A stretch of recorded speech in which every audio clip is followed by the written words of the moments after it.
What is going on, YouTube? So today I want to talk to you guys about the future of gaming and whether or not subscription-based gaming is going to be the future, and also talk about EA Access a little bit.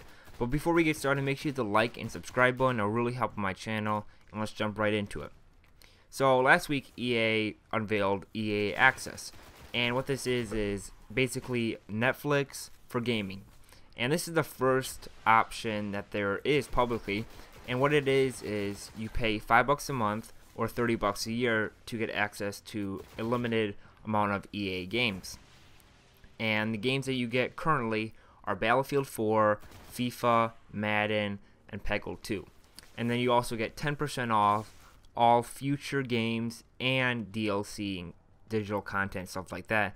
And then you also get, on some games, early access up to 5 days early, which is pretty cool. And do I think this is going to replace the traditional pay $60 and get a brand new game? No, I do not think so. But this is a very viable option to some people. But a lot of people, this probably won't be the route people think about. Although it is cheap and you're not paying the full price and you get access to a bunch of games, this option is for more of the casual audience and people who don't have the money to go out there and spend $60 for each game every single year and stuff like that, because you are saving a great deal. Even though EA Access is currently out, you only get 4 games, and some of them may not interest you, but if you do the $30 a year, that's a great saving. You're getting 4 games for $30.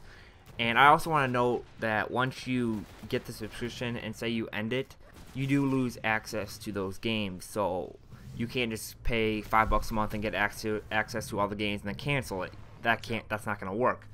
So that's another thing. You're spending a bunch of money and you don't get anything in return, because if you pay $60, you keep it forever. But with this, you can pay $30 every year and so on, and then say you don't have enough money for the next month, you don't have any games to fall back on. So that's already one disadvantage. The next one is the games that they put in these services will not be brand new AAA games that come out every single year. Rather, you're going to have to wait at least a year, maybe 2 years, before publishers or console makers and stuff like that put their games in their service. And just look at Netflix. All the newer and big blockbuster movies and TV shows don't immediately come to Netflix. It takes a year, or just takes a lot of time before these shows and movies come to Netflix, which makes sense because the service is really cheap and stuff like that. And then another reason why this probably won't take off for some people is the fact that Activision and all these big games like Battlefield, like when Battlefield 5 comes out, Call of Duty Advanced Warfare comes out, there's no way they're going to put those games in their vaults per se, because those games cost $60, and these big games have huge budgets. Look at Destiny. That's $500 million that they're putting towards Destiny, Activision is. So they're not just gonna put it in a little $5 a month subscription based gaming service, because they would lose a ton of money on that. So a lot of people like to play these brand new games when they first come out. They're not going to want to wait a year, 2 years before you can actually play it.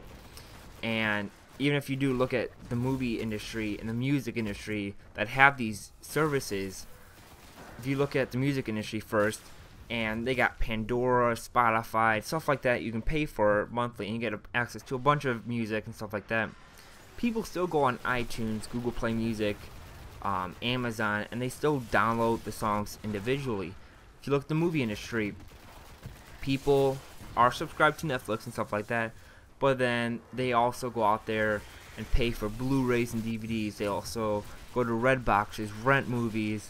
That's the same thing with gaming. There are going to be these subscription-based services for gaming. There definitely will be, where you pay a certain amount of money, you get access to a bunch of games. But then there are also going to be people that go out there and buy physical copies to keep. There's going to be people that are going to stick with GameFly and stuff like that. So do I think this is going to replace gaming? No. But this is going to be a very viable option for some people, and just gonna depend on how you game, how many games you pick up, and stuff like that, and what you value in gaming. So that's basically it. Leave me down in the comment system below on what you think of subscription-based gaming, and whether or not you're looking forward to it or you don't like it or stuff like that. And if you haven't already, make sure to hit the like and subscribe button. It will really help my channel, and I'll see you next time.